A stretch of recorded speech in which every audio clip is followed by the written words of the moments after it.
guys, welcome to my channel, and today we're going to be talking about the do's and don'ts when it comes to Brazilian waxing. But before we do anything else, make sure that you hit that subscribe button. Don't forget to subscribe, it's important because then you won't be up to date with everything to do with waxing and beauty. Okay, so Brazilian waxing or Hollywood waxing, it doesn't really matter, but what we do know is that both types are intimate waxing. And when it comes to intimate waxing, there is always something that puts somebody off from having it done. I want to know what it is that puts you off from having it done, or what it is that makes you feel nervous before you go to your appointment.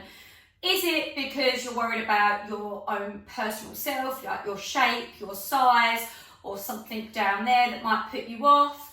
Or is it just the whole embarrassment side of it, where you just work up the situation in your head, which I think a lot of people are like that. They worry about what people are going to think of them, what if they fart, what if they do a front fart as well as a back fart, what if they, I don't know, what if they sweat, what if they have dirt around their bum. There's lots of things that people are worried about and overworking the head. But in this video, with me, a waxing specialist who does this day in, day out with so many different people of all different shapes and sizes, of all different types of hair growth, whatever their story is, I know them inside out very well, and I'm here to let you know the truth behind intimate waxing.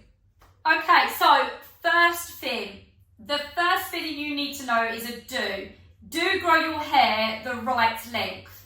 Now, if your hair is not the right length, you are not going to have the best wax. And what I mean by that is if it's too short, then the problem is with too short a hair is, one, it's not going to get grabbed by the hot wax or strip wax, whatever type of wax that they're using down there. I do recommend hot wax.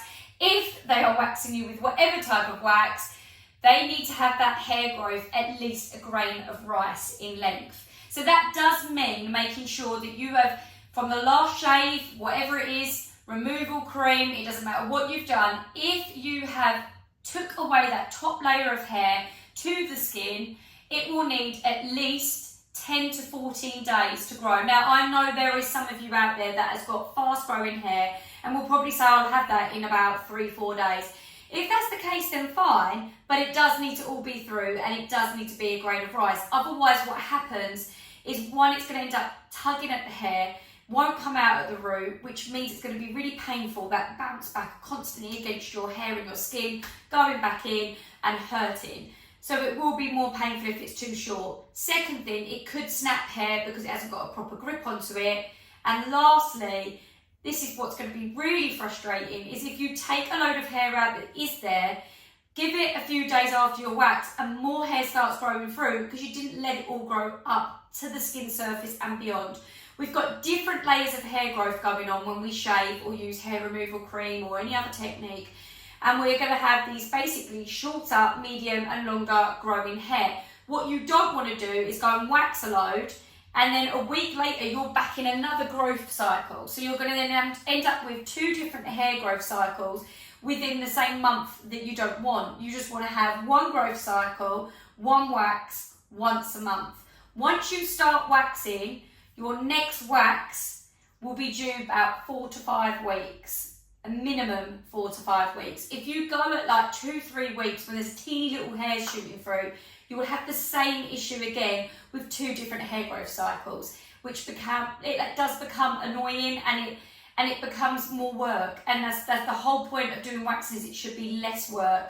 And what you want to do is see longer, smoother results. So the growth is a massive factor of a do. Do grow it a grain of rice minimum. If it is longer than that, which I know there'll be some of you going, oh my God, I haven't even touched my hair for God knows how long. So for that, I can understand if there is somebody out there going, actually my hair's maybe too long. There is no too long. Yes, for us as waxers, we may want to trim up areas so the wax doesn't get matted and it doesn't hurt and then make it more uncomfortable for you, but we're happy to do that.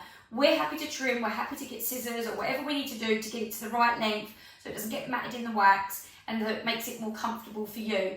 What we don't want you to do is try and trim it yourself and you end up trimming it too short. So you're better to come with the hair longer and leave it to the professionals to get it to the right length before we start. Okay, so another do for you. This is another do. You need to make sure that you exfoliate. Now, I've got a little tub here called Rough Stuff. It's a sugar scrub. Listen, I'm not saying you've got to go and buy this, but this is a scrub that I do recommend and I absolutely love and use myself, and a lot of my clients do too. However, if you don't want to use anything, dry brushing is perfect. Just dry brush the area before you go into the bath or shower, and make sure you're doing that at least 3 to 4 times a week. Now, I know there's people out there that go, oh my gosh, that is so much exfoliation in 1 week. But if you're just doing it once a week or here and there, it's not going to do anything. You're just wasting your time, and that's not going to help you in the long run. Not only does exfoliating prevent ingrown hairs, but it means any little hairs, fine hairs, when we start waxing, the hair will get finer and sparser. What we don't want it to do, especially on those with extra curly hair, is curl back in on themselves underneath that dry skin. And then what will end up happening is you'll end up with all these bumps and hair that can't come through, which just takes it even longer into your waxing appointment with them tweezing and trying to get them through. Look, you want to make it so that all of the hair comes through nicely, which means it all comes off with the wax, nice and easy and straightforward, but you also don't want to be left with a bumpy mess down there. So using something like this is going to help, or dry brushing, or a mixture of the two. This sugar scrub, the reason I love it is because it's natural. It literally has about 4 ingredients in. It has the sugar, it has coconut oil, so it moisturises as well, and it has a couple of essential oils that are proven to help tackle with inflammation and with any killing bacteria, which is what we'll get with any little bubbles of infection. It will help to clear all of that away, which makes sure that you are using something natural that doesn't upset your pH balance. When women are using a scrub or any type of product to wash down there, you can sometimes find that it will upset your pH balance, which actually in the long run will give you something like thrush or BV, which is bacterial vaginosis. Something that we don't want to be doing. So to prevent that, make sure you use something that's natural and make sure you keep it to the outer surface and then rinse away when you're done. Okay, so let's get our first don't. Don't touch it in between a wax. When you start the process, consistency is key. What a lot of people seem to do is go and have a wax, and then maybe like 2 weeks in, when their hair starts to sprout through, they'll shave or they'll pluck or they'll tweeze. Unfortunately, even when they're tweezing, sometimes if your technique's not great with the tweezers, or your hair growth is really coarse or stubborn, what might end up happening is you might snap the hair. So if you're picking and you're shaving and you're doing stuff in between, it just defeats the whole object, and it's a waste of time and also a waste of money. You do not want to be touching your hair growth in between. You want to leave it at the right length, you want to exfoliate regularly, and you want to make sure that all the hair comes straight out from the root and is left to the next appointment. So do not touch your hair in between. Okay, let's get another do in. We need another do. Okay, do talk to your waxer. This is really important. Do you know how many people are so nervous, like mentioned at the start of the video, whatever it is up here in your thoughts that is making you feel nervous coming through that door, I can promise you you're not the only one. And by you talking to your waxer and letting them know what it is that your concerns are or what your fears are, they will be able to reassure you. They'll be able to talk you through the process. They'll be able to go at your pace, and that's what they should be doing. A good waxer will. You'll be able to filter out the bad waxers if they're not willing to have that conversation with you. If they're not willing to reassure you in just a quick little message or a phone call before your appointment or at the start of your appointment, then they're not going to reassure you through and during your appointment. So this is a do. You want to make sure that you communicate, get a feel for which waxer is willing to go that extra mile for you, because if they're willing to do that out of the appointment, more than likely they're going to do it for you during your appointment. There is nothing that is a problem for anybody to come and have a Brazilian or Hollywood or an intimate wax, whichever it is that you're after. There is no issue whether you are a plus size curvy woman, no matter whatever ethnicity you are, no matter what type of skin or hair type you've got, as long as there's not a medical reason. That is the only thing that will become an issue for us to be able to do the wax, is if you turned around and said that you were taking something with Accutane, or you've just had surgery and there's scarring down there. Especially if, say, for example, some ladies have had C-sections, they may just literally be in that period where they're letting everything heal. Come back when everything is all healed.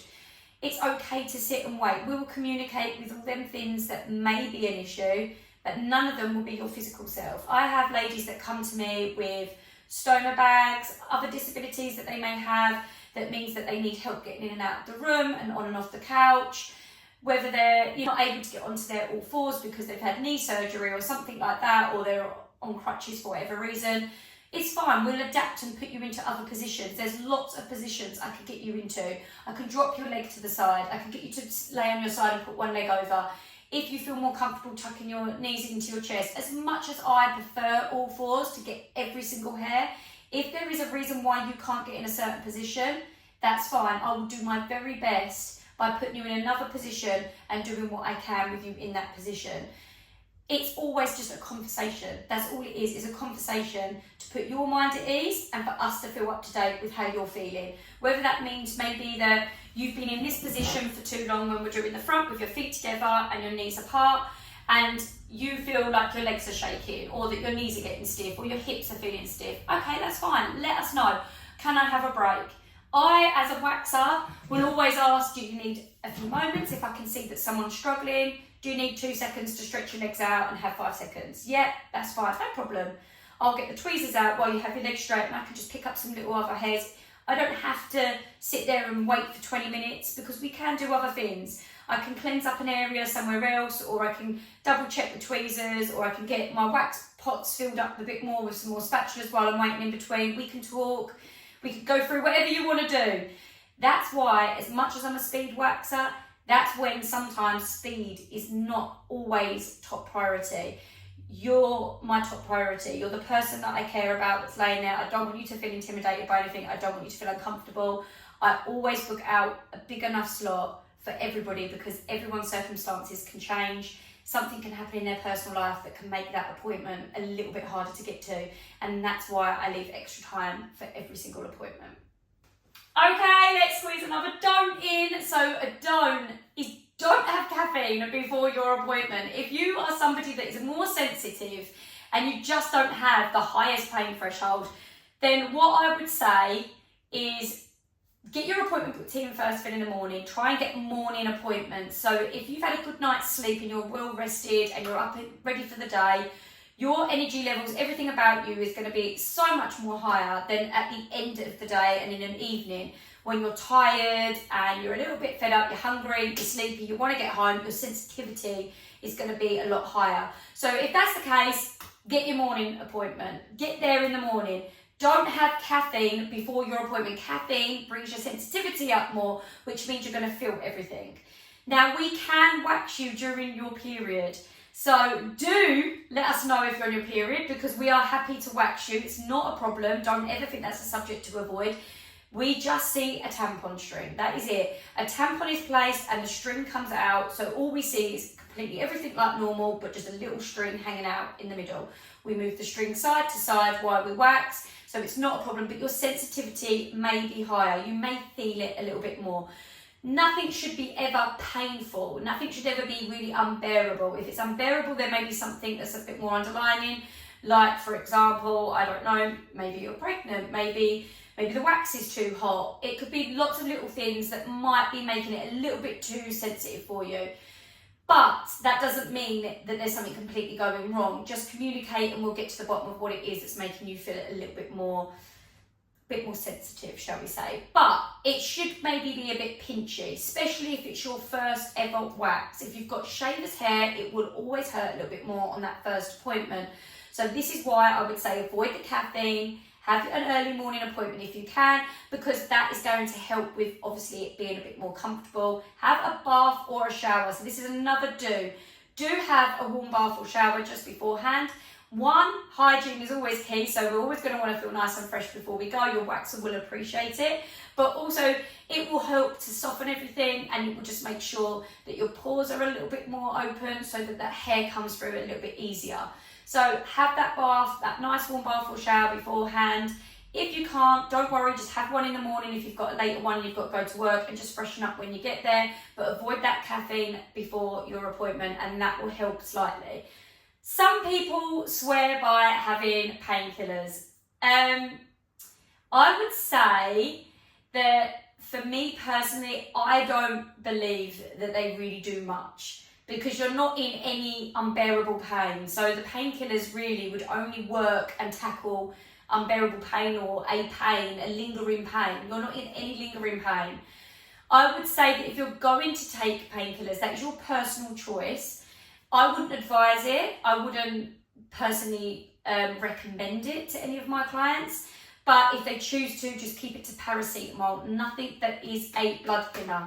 You shouldn't be taking anything that thins the blood. Any aspirin, even ibuprofen, like a Nurofen, can still thin the blood. So you want to keep it to a paracetamol. If anything that is thinning the blood could potentially make you more prone to bruising, which we don't want to do. So keep it to a paracetamol if that's the case. But I don't necessarily think it's actually needed. It's more psychological, and I think that just helps. So if it's a psychological thing that helps you, fine, that's your personal choice, but I don't think it's recommended. So talking about medicine, painkillers, the other side is any medication in general. If anything has changed, do tell us that, because that can have an effect on how your skin might react.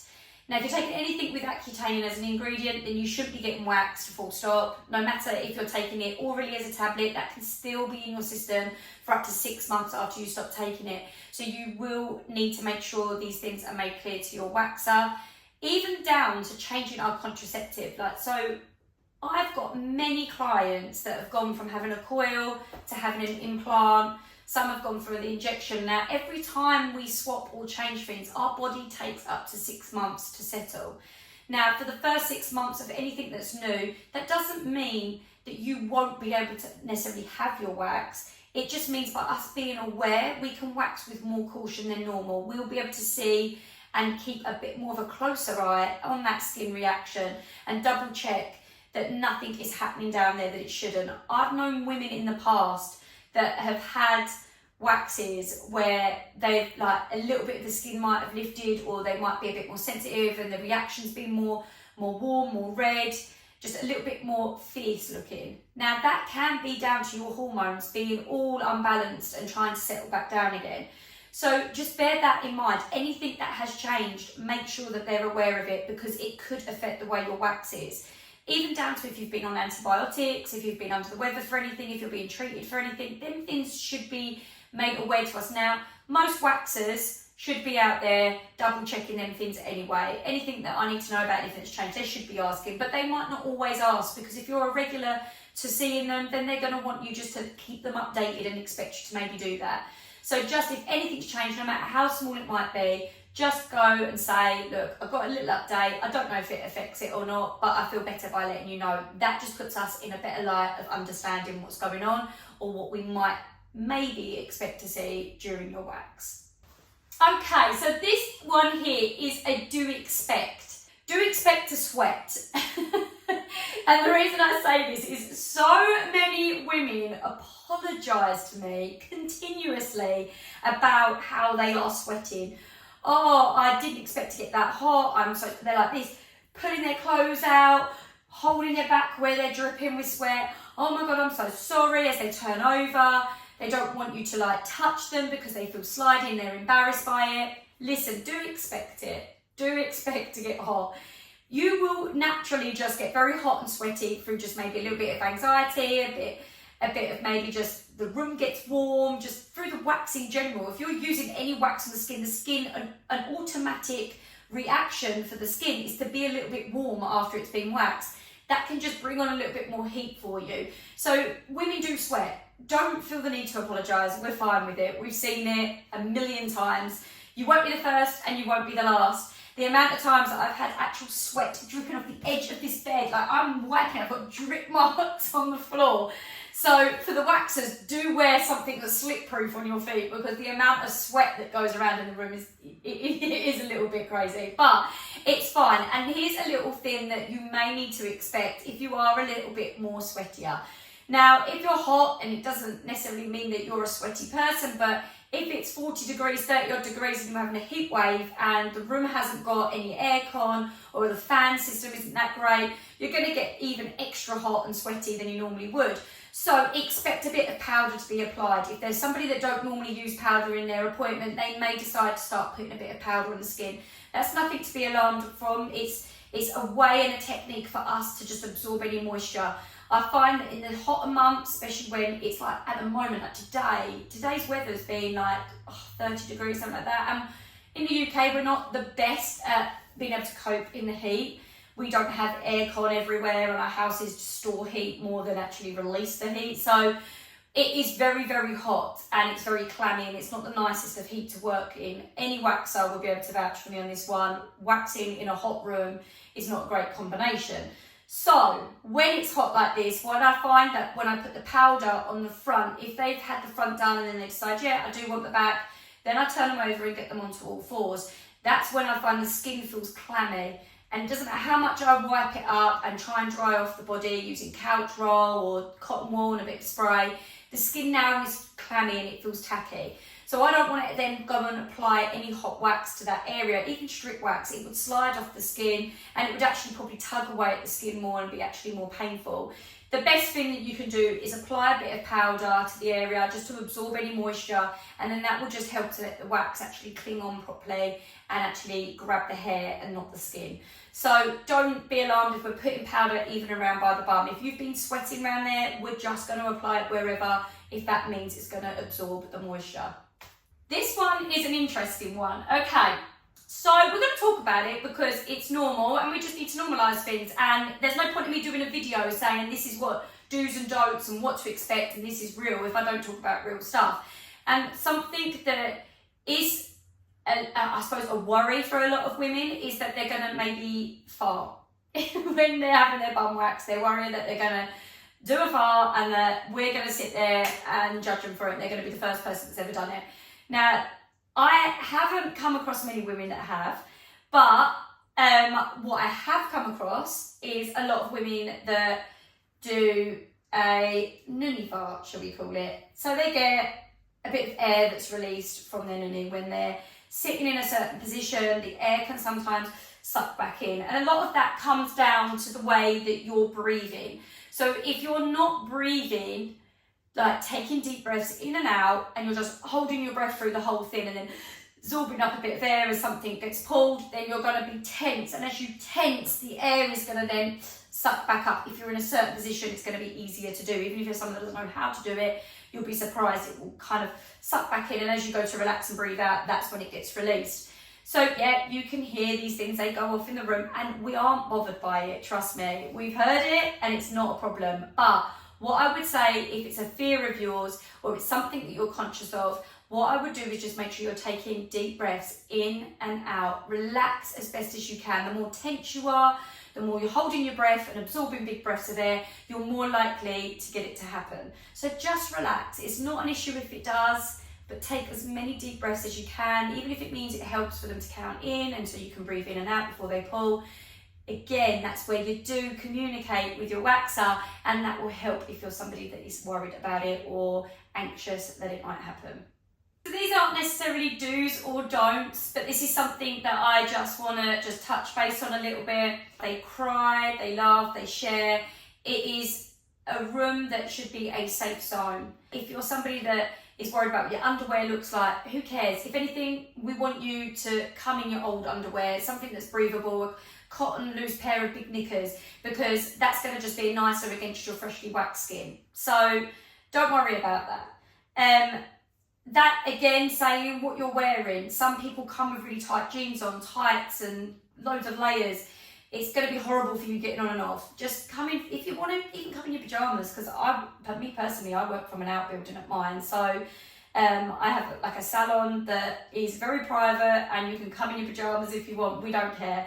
But looser just clothing, if you want to just throw some joggies on or some looser trousers or just a flowy dress that you could just pull back straight up while you get on the bed, that is fine. Just make it as easy and as comfortable as you can for yourself. It's the same if you're somebody that comes and you have to have a tenor lady pad in, or you've got a sanitary towel in, you know, like when I say sanitary towel, like a little liner, like a panty liner. If you've got anything like that in, we're not worried about it. We're not taking any notice of it. Some women are more dischargy than others. We're not worried about that. We'll wipe, we'll get on with the wax. We've seen it all before. It's not something that we won't see again, so don't stress about that as well. And do you know what? Do expect to become addicted to it. Once you start and you are consistent and you don't touch your hair in between, what you will see is sparser, finer hair. And what you will start to love is there is no itching. There is none of this shave in the morning, stubble by midnight that day. You will literally love it. Your underwear will feel lovely against your skin. You will feel clean, you will feel fresh. You honestly will love the fact that your hair growth is a lot softer, is a lot finer. It will become easier to wax the more you do it. After that first one's been done, the second and the third, it becomes easier and easier. And before you know it, you'll be coming in, stripping your clothes off, chatting about your day, and your waxer will just get on with the job. So if you've got any concerns, put it in the comments. Let's just get it out there, put it on the table. I'm here, use me, use this community, this page, and comment and let us know what it is that is one of your fears or that you worry about. And maybe we've got the answer that will settle it so it helps you to get to your appointment. Thanks guys, I just want to say thank you for coming to watch my video. I always love to hear from all of you lot. And if you're someone that's just had your first ever wax, let us know. Let us know, was it as bad as you thought? And you know what, if you're someone out there that doesn't want the whole thing off and you want a landing strip or you want the edges left or whatever you want, it's fine. Remember, there is no rule and that it's yours and you should be proud of whatever you choose to be right for you. Happy waxing everyone, peace and love. Until next time.